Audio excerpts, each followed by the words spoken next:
한국은 그동안 농업국가에서 공업국가로 빠른 속도로 발전하는 가운데 각종 사회적 갈등들이 끊이지 않았습니다. 세대, 남녀, 지역, 정치 등 여러 분야에서 갈등과 대립이 분출되었으며 이로 인해 보다 나은 미래를 위해 사용되어야 했던 많은 역량들이 소모되었지만 결국 어느 것 하나 쉽사리 해결할 수 없었으며 아직까지도 현재 진행 중입니다. 이런 와중에 한국은 또다시 급격한 변화의 물결 앞에 서 있습니다. 현재 대한민국에 거주하는 외국인의 수는 200만 명이 넘어갑니다. 한국 총 인구 약 5천만 명 중 4%가 넘어가는 적지 않은 숫자입니다. 지금처럼 많은 외국인들이 한국에서의 생활을 꿈꾸게 된 것은 그만큼 그동안 한국의 발전이 성공적이었다는 것을 보여주는 것이기에 이 부분에 대해서는 충분히 자부심을 느껴도 되는 부분이라고 생각합니다. 하지만 동시에 불거지고 있는 심각한 문제가 바로 외국인 그리고 외국 문화와의 갈등입니다. 어떤 배우는 과거 도움을 받던 한국이기에 이제는 어려운 국가의 사람들에게 베풀어야 할 때라고 말합니다. 어떤 정치인은 중국인을 받아들여 낮은 출산율을 극복하자고 말합니다. 들어보면 합리적인 면도 없지 않지만 다른 문화의 사람들을 받아들인다는 것은 그들의 문화를 포용할 수 있어야 한다는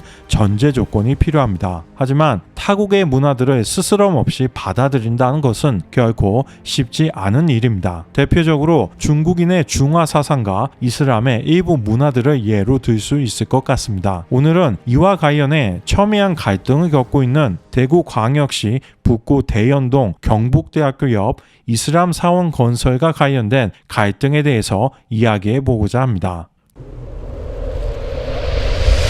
무슬림의 해외 이주는 이미 1960년대 유럽을 향해 시작되었습니다. 이미 약 60년, 두 세대에 걸친 시간이 지났습니다. 따라서 한국보다 먼저 무슬림의 문을 열어온 유럽의 상황을 참고한다면 향후 어떤 방식으로 무슬림의 이민을 받아들여야 할지 알 수 있을 것입니다. 당시 유럽은 제2차 세계대전의 참화에서 벗어나 빠른 발전을 하던 시기였으며 노동력 확충이라는 경제적 목적으로 무슬림을 받아들였습니다. 안타까운 것은 당시 유럽 사회는 무슬림에 대해 정확하게 인지하지 못하는 상황이었으며 문화나 종교적 차이에 대한 고려나 상호 이해도의 중요성에 대하여 간과하고 있었다는 것입니다. 프랑스는 1789년 혁명과 함께 제1공화정이 선포되었으며 자유, 평등, 박애 아니면 죽음이라는 구호는 프랑스 공화국의 초석이 되었습니다. 그러한 이유 때문인지 프랑스는 그동안 이민자에 대해 매우 적극적인 태도를 보여왔습니다. 외국인의 자녀라 할지라도 성인이 되는 시점에 프랑스에 살고 있고 11세 이후 프랑스에서 5년 이상만 거주했다면 국적을 취득할 수 있을 정도입니다. 왜 월드컵에 출전하는 프랑스 축구 대표팀에 그렇게 많은 흑인 선수들이 있는지 알 수 있는 부분입니다. 프랑스의 주요한 가치를 받아들인다면 프랑스인으로 인정할 수 있다는 통큰 배려라고도 볼 수 있겠습니다.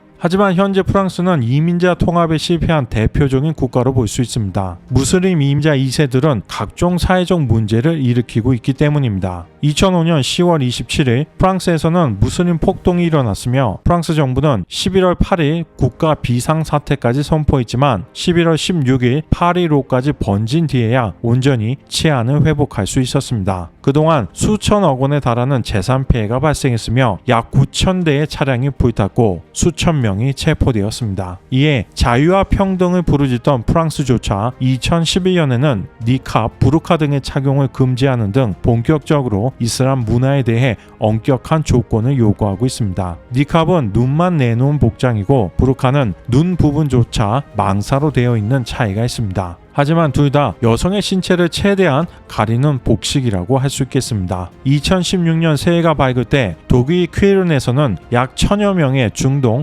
북아프리카 출신 난민 신청자들이 행인들을 대상으로 성폭력, 강도, 폭행 등의 범죄를 일으켰습니다. 당시 독일 경찰에 신고한 여성만 1200여 명에 달했다고 하며 현장에 있던 한 무슬림 남성은 경찰에게 다음과 같이 말했다고 합니다. 나는 시리아인이다. 너희는 나를 친절하게 대해야 한다. 메르켈 여사가 나를 초청했다. 하지만 더 눈여겨봐야 하는 문제는 향후 유럽 내 무슬림의 숫자가 폭발적으로 증가할 것으로 보인다는 점입니다. 2016년 기준 유럽의 무슬림 인구는 약 2600만 명에 달합니다. 또한 프랑스 전체 인구의 8.8%, 영국의 6.3%, 독일의 6.1%가 무슬림입니다. 퓨 리서치 센터에서는 무슬림의 이민 증가, 형상태 유지, 이민 없음 세 가지 조건으로 향후 유럽의 변화에 대한 예측을 진행했습니다. 그 결과 2050년 유럽의 무슬림 수는 현재 대비 최소 39%에서 최대 193%까지 증가하는 것으로 나타났습니다. 특히 높은 이민율의 예측을 보면 전체 유럽 인구에서 비무슬림은 약 4억 6천만 명, 무슬림 인구는 약 7,500만 명으로 약 16%를 차지했으며 특히 경제 상황이 좋은 독일 인구의 19.7%, 프랑스 인구의 18%,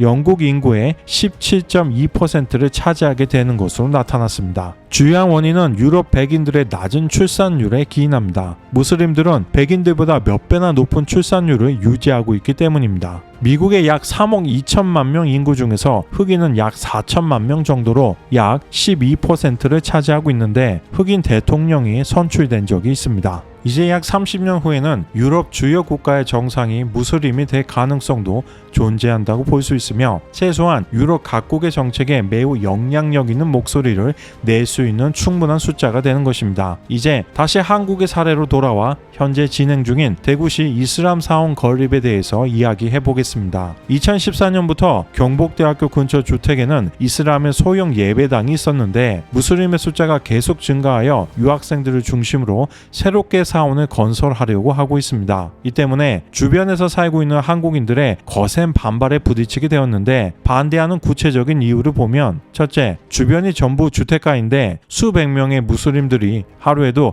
수차례 기도를 위해 왕래한다면 기존의 안정적인 삶이 침해받을 수 있다. 둘째, 사원이 건설되면 그 사원을 거점으로 주변에 관련 상점들이 들어서고 근처로 이사오는 무슬림들도 증가하여 결국 기존 원주민인 한국인들은 삶의 터전을 잃게 될 수 있다. 셋째, 모든 무슬림이 테러리스트는 아니지만 테러리스트 중에 많은 수가 무슬림이다. 대부분 선량한 사람일 수도 있지만 그 중에서 나쁜 목적을 가지고 있는 사람이 있을 수 있다. 해당 지역에 거주하고 있는 한국인들의 가장 큰 근심은 자신들의 집 근처에 이슬람 사원이 생긴 후 생존권, 재산권, 행복 추구권 등이 침해될 수 있다는 것입니다. 이에 대해 이슬람 사원의 건설을 주도하고 있는 경복대 유학생인 무슬림의 생각은 다음과 같습니다. 첫째, 좋은 사람과 나쁜 사람은 어디에도 존재한다. 미디어에서 나쁜 무슬림의 모습만 부각되기 때문에 사람들이 대부분의 무슬림들이 나쁘다고 생각한다. 둘째, 대구에 이슬람 사원이 건설된다고 해서 이 지역이 대구 경북 지역의 무슬림 사회의 중심이 되지는 않을 것이다. 단지 경복대에서 유학하고 있는 무슬림들이 와서 예배를 드릴 것이고 현재 약 150명 정도에 그친다. 셋째, 무슬림에게 이슬람 사원은 단지 종교 시설뿐만이 아니라 문화 시설이자 상호 간의 유대감을 형성하는 곳이기 때문에 사회적 활동의 공간으로서도 필요하다. 2019년부터 경복대에서 공부하고 있는 무아즈 라작 씨는 이슬람 사원 건립과 관련해 갑작스레 변한 주민들의 태도가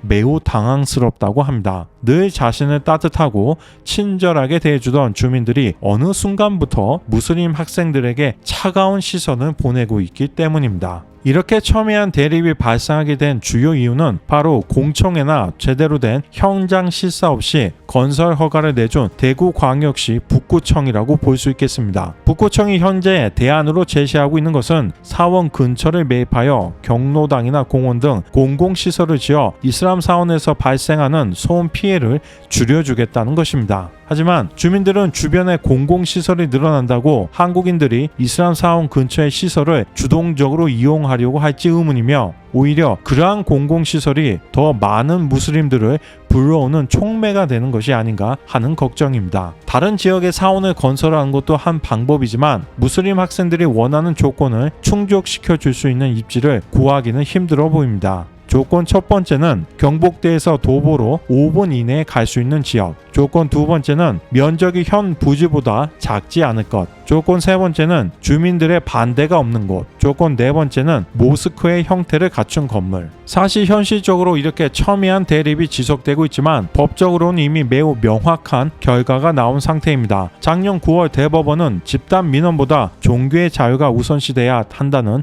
판단을 내리며 무슬림 건축주의 손을 들어주었습니다. 이에 분노한 주민들이 이슬람 사원 건축 현장에서 작년 12월에는 바비큐 파티를 열었으며 올 2월에도 역시 돼지고기를 먹는 행사를 열었던 것입니다. 한국의 유수의 언론들은 대부분 이 소식을 다뤘지만 주로 한국인들의 행동을 비판하는 내용들입니다. 이슬람 문화권에선 돼지고기를 먹는 것을 제약으로 여기고 있는데 음식을 나눈다는 명분으로 문화의 다양성을 존중하지 않으며 이슬람 혐오를 조장하고 있다는 것입니다. 대한민국 헌법에서 보장하고 있는 종교의 자유를 제대로 누리지 못하고 있는 무슬림 유학생들은 말합니다. 이슬람도 여러 종파가 있는데 이슬람 전부를 테러리스트라고 하는 것은 남한과 북한이 다른데 한국인 전부를 공산주의자라고 부르는 것과 똑같은 행동이다. 과연 종교의 자유 그리고 문화의 다양성 보장이 먼저일까요? 아니면 주민의 행복권과 생존권 추구가 먼저일까요?